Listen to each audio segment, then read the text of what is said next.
अस्सलाम वालेकुम व्यूअर्स, मेरा नाम ज़ीशान अकबर है और एक बुरी ख़बर है जो कि शदीद बुरी ख़बर है, लेकिन ये परमानेंटली बुरी ख़बर नहीं है कि जो आसान कारोबार कार्ड था उसकी जो एप्लीकेशंस हैं उसको स्टॉप कर दिया है प्रोसेस को। इट मीन्स कि अब कोई भी बंदा अपनी नई एप्लीकेशन को सबमिट नहीं करा सकता, क्योंकि यहाँ आप देख सकते हैं जब इसके पोर्टल में जाते हैं तो यहाँ पे लिखा हुआ है कि registration of applications has been stopped. अब यहाँ पे इम्पोर्टेंट पॉइंट ये है कि ये स्टॉप हुआ है प्रोसेस, टर्मिनेट नहीं हुआ, मीन ख़त्म नहीं हुआ।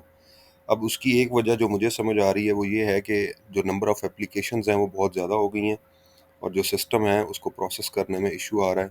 चूँकि ये गवर्नमेंट की स्कीम है, सिस्टम गवर्नमेंट का होता है, तो उसमें इतनी ज़्यादा लोग अवेलेबल नहीं हैं उस डाटा को वेरीफ़ाई करने के लिए, या डिपार्टमेंट्स को प्रोसेस करना थोड़ा-सा इशू हो रहा है। तो उस वजह से इसको रोका गया है फॉर द टाइम बीइंग, कुछ वक़्त के लिए। जो मेरी असेसमेंट है, जो मुझे लग रहा है और जो मैं पिछले कुछ दिनों से देख रहा हूँ कि लोग धड़ाधड़ इस पे अप्लाई कर रहे हैं। तो उस वजह से इसको अप्लाई करने का जो प्रोसीजर है उसको टेम्परेरीली आई थिंक बंद कर दिया गया है। और लेकिन इसमें एक एक हिसाब किताब आपका, मतलब आपकी फ़ेवर में चीज़ ये है कि अगर आप पहले से अपनी एप्लीकेशन सबमिट आपने नहीं की लेकिन उसे इनिशिएट कर चुके हैं, लॉगिन आपने बना लिया हुआ है, तो स्टिल आप अभी भी अपनी एप्लीकेशन को सबमिट कर सकते हैं by following all the steps. Mean आपने ये यहाँ पे ना रजिस्टर का था, रजिस्टर हियर का ऑप्शन था, जहाँ पे उन्होंने लिखा है कि registration of applications has been stopped. इसका मतलब है कि आपकी दरखास्तों की जो रजिस्ट्रेशन है, जो दाखिले का अमल है वेबसाइट पे या सिस्टम के अंदर, उसको रोक दिया गया है। रोकने का मतलब टर्मिनेट ख़त्म नहीं होता, टर्मिनेट नहीं होता या एंड नहीं होता। इसका मतलब है किसी वजह से उसको रोका गया है और मेरी असेसमेंट यही है जो मैंने आपको बता दिया है कि इस पे एप्लीकेशंस बहुत ज़्यादा आ गई थी, तो इसलिए गवर्नमेंट ने ये डिसीजन लिया है कि इसको कुछ अर्सा के लिए रोक दिया जाए, ताकि पहले वाली जो एप्लीकेशंस हैं उनके पे प्रोसेस तेज़ कर लिया जाए।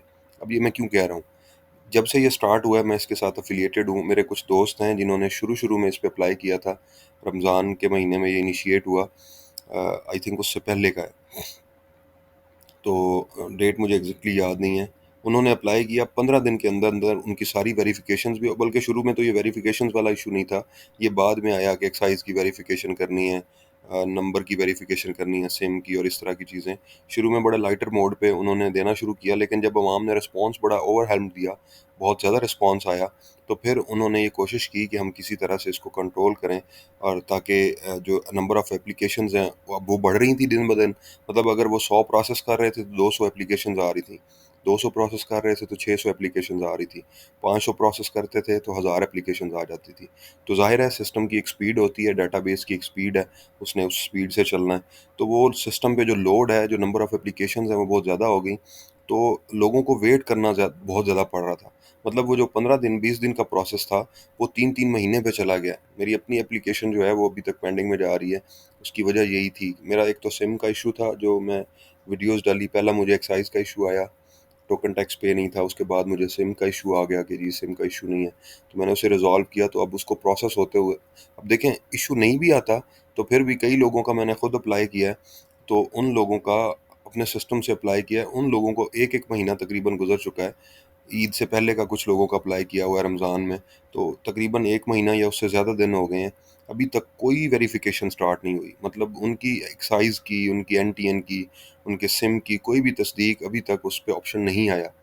इसका मतलब ये है कि ये जो प्रोसेस है ये स्लो इसी वजह से हुआ था कि नंबर ऑफ़ एप्लीकेशन बहुत ज़्यादा आ गई लाइन में, तो उनको प्रोसेस करना मुश्किल हो रहा था, तो उन्होंने इस प्रोसेस को नई एप्लीकेशंस लेने को रोक दिया है, ताकि पिछले वाले जो लोग हैं, अब इस तरह ज़ाहिर है अगर वो नई एप्लीकेशंस लेते जाएँगे और पुरानी पे काम स्लो होगा, तो ऑटोमेटिकली उन ऑफ़िसेज़ के लिए इश्यू बनता है। गवर्नमेंट की जो स्टांस है उस पे इफ़ेक्ट आएगा कि लोगों को शायद, क्योंकि पाकिस्तानीज़ हैं ना हम, तो हमारी असेसमेंट बड़ी जल्दी क्रिएट हो जाती है कि ये जी गवर्नमेंट हमें लूट रही है, या हमसे 500 रुपए इकट्ठे कर रही है, इस तरह की चीज़ें, जो भी है, मतलब हालाँकि एट द एंड बेनिफिशियरी हम ही हैं। बेशक उसकी इंस्टॉलमेंट थोड़ी-सी ज़्यादा है, तो आप अपनी हैसियत के मुताबिक कम कर्ज़ ले लें, 2-3 लाख ले लें, जिससे आपको लगता है कि आपका फ़ायदा हो जाएगा। आप ना 10 लाख की तरफ जाएँ। अब ये तो था, ये जो लोन था ना एकेसी पंजाब, ये है 1 लाख से 10 लाख तक, 11 लाख से 51 और 51 से 3 करोड़ रुपए तक, 11 लाख से 50 लाख और उससे 3 करोड़ तक की जो एप्लीकेशंस हैं, वो अभी भी चल रही हैं। उसका रेलेवेंट जो पोर्टल है उस पे आप जाएँगे, तो वहाँ पे आप अपना रजिस्ट्रेशन करवा सकते हैं नई। अब अगर आपने पहले से रजिस्ट्रेशन करवा ली हुई है तो इस लॉगिन पेज पे जाएँगे आप, यहाँ क्लिक करेंगे और यहाँ पे जो आपको नज़र आ रहा है commission of the card number और पासवर्ड, ये आप पुट करेंगे, यहाँ से लॉगिन करेंगे। जैसे ही लॉगिन करेंगे तो आप अभी तक अगर आपने सबमिट नहीं कराई, अगर आपने पोर्टल क्रिएट कर लिया हुआ है, सबमिट नहीं कराई, तो you can still submit. But अगर आपने लेट से आपने चालान पे नहीं किया, वो पे करना है, तो यहाँ से आप उसका नंबर देख के लॉगिन करके पे कर सकते हैं। लेकिन अगेन वही बात है कि आपने इसको लेके चलना है, mean for completion of the form. आप नया फॉर्म स्टार्ट नहीं कर सकते, आप नए यूज़र हैं तो आप नई रजिस्ट्रेशन नहीं कर सकते इस पोर्टल पे, लेकिन नए फॉर्म को स्टार्ट आप जो आपका पहले से मौजूद फॉर्म है और अभी तक आपने एप्लीकेशन सबमिट नहीं कराई, तो उसको आप एडिट भी कर सकते हैं, उसमें नंबर भी चेंज कर लें। अब कुछ लोगों का ना मुझे मैसेज आया है अपने चैनल पे कि जी मेरा जो नंबर है उस पे एरर आ रहा है कि मैं ओटीपी पुट करता हूँ लेकिन वो उसकी वेरिफिकेशन फेल हो जाती है। तो उसका सॉल्यूशन सिंपल सिंपल सा ये है कि आपके जिस नंबर पे ओटीपी फेल हो रहा है ना, एरर आ रहा है, तो आप अपने ही नाम का कोई और नंबर, किसी और नेटवर्क का नंबर या कोई और नंबर दे के उसको ट्राई करेंगे। मतलब पहले आपने नंबर पुट करना है डाटा के अंदर, जैसे ही नंबर पुट कर लेंगे फिर आपने सेव करके लॉग आउट कर देना एप्लीकेशन को। लॉग आउट करने के बाद दोबारा आप लॉगिन करेंगे सीएनआईसी नंबर और पासवर्ड के साथ, लॉगिन करेंगे तो आपकी एप्लीकेशन पे वो नंबर अपडेट हो जाएगा जो आपने नया पुट किया है। उस एरर से बचने का ये तरीका है। और आप अपनी एप्लीकेशन जितना जल्दी हो सकता है उसको कंप्लीट कर लें, क्योंकि इसका भी 15 दिन या 14 दिन का टाइम है, उसके बाद वो फिर एक्सपायर हो जाती है कि अब आपकी एप्लीकेशन जो है इस पे काम नहीं हो सकता। तो इसके बाद तो कोई थ्रेशोल्ड नहीं है, कोई आपके पास चांस नहीं होगा इस एप्लीकेशन को दोबारा फिल करने का। तो मेहरबानी करें, अगर आपकी एप्लीकेशन अभी भी एडिटेबल फॉर्म में है, फाइनल सबमिट नहीं हुई, आपने चालान पे नहीं किया, आपकी कोई डिटेल्स चेक कर लें, सिम का नंबर आपके नाम पे है, आपका जो एक्साइज का टैक्स है वो पेड है, आपका कोई लेन देन नहीं है किसी बैंक के साथ, क्रेडिट हिस्ट्री आपकी ठीक है, मतलब आपने बैंक को पैसे दिए हैं और वापस भी लिए हैं बैंक से लोन और वापस दे दिया, इजी पैसा, जायज़ कैश, कहीं से भी लिया, तो इसको क्लियर करके फिर आपने अपनी एप्लीकेशन सबमिट करनी है।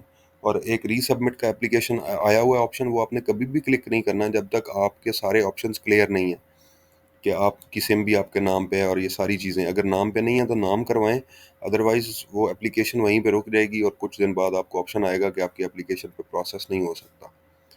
तो ये एक इन्फॉर्मेशन थी जो नई आई है, इसको मैंने शेयर कर दिया। तो नेक्स्ट वीडियो में इंशाल्लाह आपसे मुलाकात होगी, तब तक अपना ख्याल रखिएगा। अल्लाह हाफ़िज़।